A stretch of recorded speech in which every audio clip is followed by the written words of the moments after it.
ಈಗೇನು ಪರಿಚಯ ಮಾಡಿಸ್ಕೊಡ್ತೀರಾ? ಇದು ನೋಡಿ ಕಿರಾತ್ ಕಡ್ಡಿ ಅಂತ ಹೇಳ್ತೀವಿ. ಕಿರಾತ ಕಡ್ಡಿ. ನೀವು ಗ್ರಂಥಿಗೆ ಅಂಗಡಿಲೂ ಸಿಗುತ್ತೆ. ಇದನ್ನ ಒಣಗಿಸಿ ಕಡ್ಡಿ ಇಟ್ಕೊಂಡಿದ್ದು ಕೈ ಬೇವಿನ ಬದಲು ನೀವು ಕೈ ಬೇವೆಲ್ಲ ನಿಮಗೆ ಇದರಲ್ಲಿ ಸಿಗುತ್ತೆ ಬಯಲ್ಸೀಮೆಲೆ. ಮಲೆನಾಡಲ್ಲಿ ಇದು ನೀವು ಇದಾಗೋದಿಲ್ಲ ಯಾವುದು ಕೈ ಬೇವು, ಅದಕ್ಕೆ ಈ ಕಿರಾತ್ ಕಡ್ಡಿ ಉಪಯೋಗಿಸ್ತಾರೆ. ಇದು ಕಹಿ ಇರುತ್ತೆ. ಇದು ನಂಜಿಗೆ ನಿಮಗೆ ಜ್ವರ ಬಂದಾಗ ಎಲ್ಲ ಬರುತ್ತೆ. ಇದು ನೋಡಿ ಇದೊಂದು ಸಣ್ಣ ಕಟ್ಟಿಂಗ್ ಹಾಕಿದರೆ ಬರುತ್ತೆ. ಇದು ಅಷ್ಟೇ ಮನೇಲಿ ನೀವು ಮನೆ ಮುಂದೆ ಹಾಕ್ಕೊಂಡ್ರೂ ಚೆನ್ನಾಗಿರುತ್ತೆ. ಹೂ ಬರುತ್ತೆ ಇದು ಒಂದು ಹಿಂಗೆ ಕಡ್ಡಿ ನೆಟ್ಟರೆ ಸಾಕು ಬರುತ್ತೆ. ಕಿರಾತ ಕಡ್ಡಿ ಅಂತ. ಇದು ಬಾಣಂತಿಗೆ ಬಸ್ರಿಯರಿಗೆ ಎಲ್ಲ ಕಷಾಯ ಅದು ಏನಂದರೆ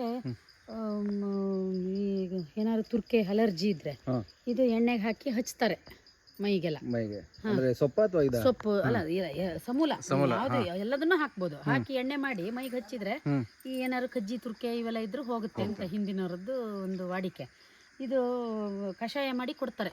ಕಹಿ ಇರುತ್ತೆ, ಕುಡಿಯೋಕ್ಕಾಗಲ್ಲ, ಭಾರಿ ಕಾರ್ಕೊಟ್ಕ ಕಹಿ.